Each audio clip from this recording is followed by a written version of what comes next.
Je suis Pélops, riche, défunt. Il y a plus de 25 ans, j'ai lancé une malédiction sur les familles des Labdacides et des Atrides.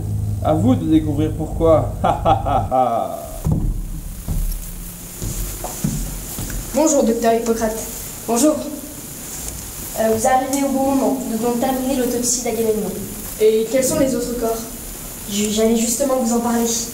Voici Égiste et Clytemnestre, la femme d'Agamemnon. Mais quel est le rapport avec le meurtre d'Agamemnon? Ah ça, c'est pas à moi de le trouver. 3 meurtres à élucider? Je me charge de l'affaire. Mais j'aimerais avoir quelques petites précisions. Quelles sont les armes du crime et depuis quand sont-ils morts? Alors, Agamemnon a reçu un coup de couteau au cœur. Et Égiste et Clytemnestre, qui sont morts quelques jours plus tard, on peut voir la trace de la corde qui les a étranglés. Étrange. Merci, docteur. À bientôt. Au revoir. Digne, il faut avouer le meurtre de Clytemnestre, notre mère, et de son misérable amant. Mais non, réfléchis à tout ce que l'on va perdre. Je supporte plus ce fardeau, il faut qu'on avoue. Mais tu n'avais qu'à pas le faire, arrête de culpabiliser. C'est toi qui m'as poussé, vile manipulatrice. Mais comment oses-tu? Il fallait venger notre père. Tu te rends compte? Quand il nous revient après 10 ans de guerre, notre mère nous l'enlève après l'avoir remplacé. Notre père pense ce qu'il a fait à notre sœur Iphigénie. C'est impardonnable, mais au nom de la loi, je vous arrête. Donc, pour résumer, Agamemnon, avant de partir pour la guerre de Troie, sacrifia sa fille Iphigénie afin de s'attirer la bienveillance des dieux. Sa femme et son amant, Égiste, tuèrent Agamemnon à son retour, mais Électre et Oreste, pour venger leur père, tuèrent Clytemnestre et Égiste à son retour. Excusez-moi, nous venons de découvrir un nouveau corps.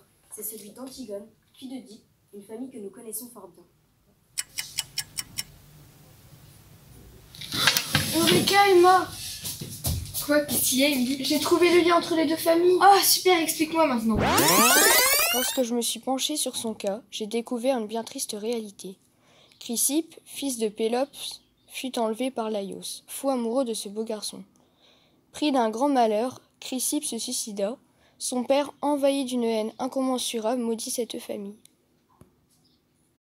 Le premier touché par cette malédiction fut Laios. Comme l'oracle l'avait prédit, son fils, Oedipe, le tua ne sachant pas son identité.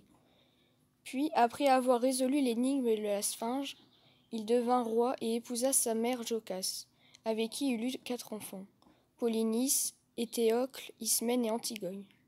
En apprenant cela, il se creva les yeux et Jocaste se pendit. Les 2 frères s'entretuèrent pour le trône, mais seulement Éthéocle eut une sépulture.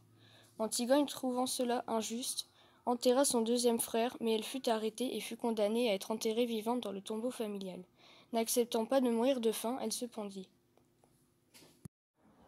Vous l'avez compris, mes imprécations ont été entendues par les dieux.